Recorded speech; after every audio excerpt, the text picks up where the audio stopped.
Hello, my friends, and welcome back.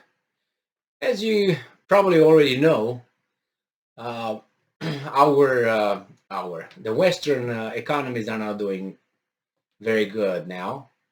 It's the inflation, it's the prices hike, uh, cost for electricity, gas, gasoline for your car, and whatnot. Stupidity is at a discount, but it's always been like that. It's everywhere and it's very cheap. It's for free, actually, stupidity, yes. The thing is, we have these experts, economists, analysts, who tell us every day they, make this prognosis, say this, say that in the future, try to tell us how it's going to be. And it's very strange how they miss the target. You would think that being their job, they could, foresee certain changes, big changes. In this case, the price of oil, the shortages, the price of the grains, and so on.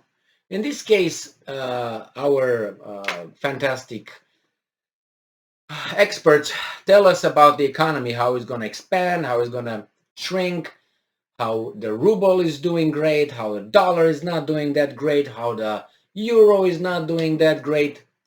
So, and we have experts from, JP Morgan Bank, we have them from Goldman Sachs. In this case, we have Goldman Sachs. Yep. It's experts.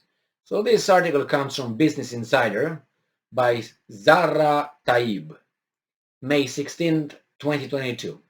And this is the title. Goldman Sachs cuts its US GDP forecast for 2022 again, saying the Fed's rate hikes are in the ballpark for cooling inflation.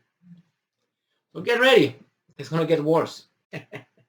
That's what it is. So we have here that the financial conditions are becoming tighter. The bank's economists, those guys paid millions, I guess, forecast US GDP will expand by 2.4% this year, down from an estimate of 2.6%. Well, I think it's going to be like 1.8. I'm going to give you my estimate because these guys are not trying to scare us. So that means they are are maximizing the losses, or minimizing the losses, but they inflate the percentage. So it's only 2.4, instead of 2.6. Okay, so it doesn't go 2.6 down, it's going only 2.4. I think it goes more than that. Anyway, so it will expand 2.4 instead of 2.6, so just a little bit. I think it's less than that, 1.5. Let's make it that way. The Fed's rate hikes are in the ballpark of what's ultimately needed to cool wages and prices pressure. Cool wage and price pressure? What do you mean? We make too much money here? According to these guys, it seems like. So Goldman Sachs has again lowered its forecast for U.S. economic growth in 2022 to reflect tighter financial conditions as the Federal Reserve aggressively hikes interest rates. Yeah, instead of 0.25, they did 0.50. Ooh, so aggressive. Yeah, the bank said Sunday it now expects U.S. gross domestic product growth to grow by 2.4 for the year, compared with its prior estimate 2.6 since December, when it reached 3.8% growth. It has cut its outlook more than once, of course. Its economist says that since April, financial conditions have tightened to a level that should drag on GDP growth by about 1 percentage point, but also bring inflation down to the Fed's 2% target. I don't think so. I don't think so. But nevertheless, these guys can keep dreaming. All right, so Goldman also cut its US GDP outlook for 2023 in 1.6 growth, down from its previous forecast for 2.2 expansions. The analysts said their assessment of the relationship between financial conditions and growth is approximate. Really?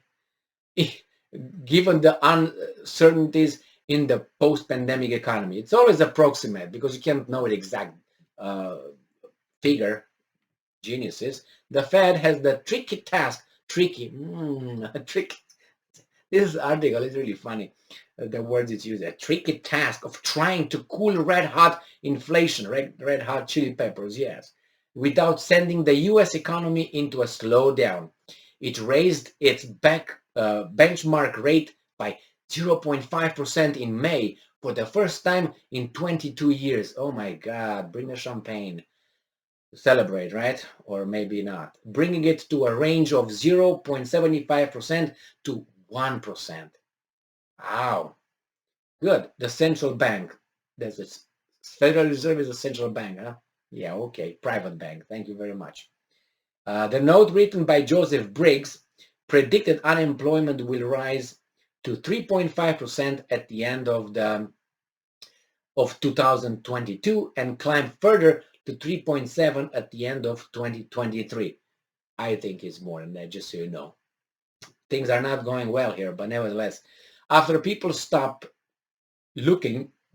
searching for a job, they're considered like employed. They're not considered. These rates are done, the percentages for the unemployed are the ones who are still looking for a job. The ones who gave up and say, they're done, they're out. And then if you employ people for the government, for the federal government, or for the state, or for the county government, those are not jobs.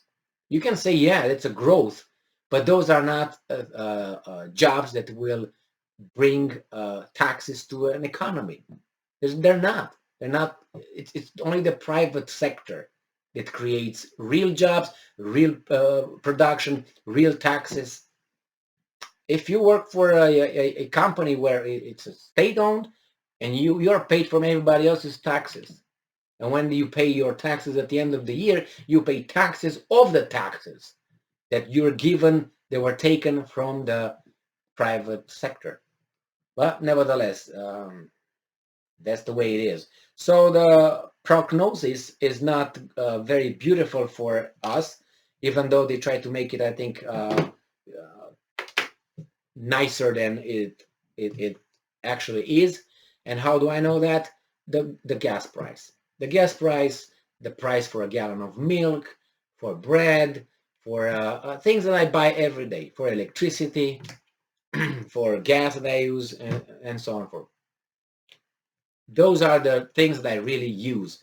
I don't buy a Maserati, or I don't buy, not a house, but an island somewhere. Then it's different. So I think we're just, everyday consumers' prices are a big jump. If you want to buy lumber here to build something, big jump. Cement, big jump. Everything is big jump. It's just, as I said, stupidity. It's actually on sale. It's for free, actually, as I said. But nevertheless, it's omnipresent. Thank you very much for being with me again today. Stay strong, stay smart, look for the truth, and be just. Look for those experts. They know everything. Not.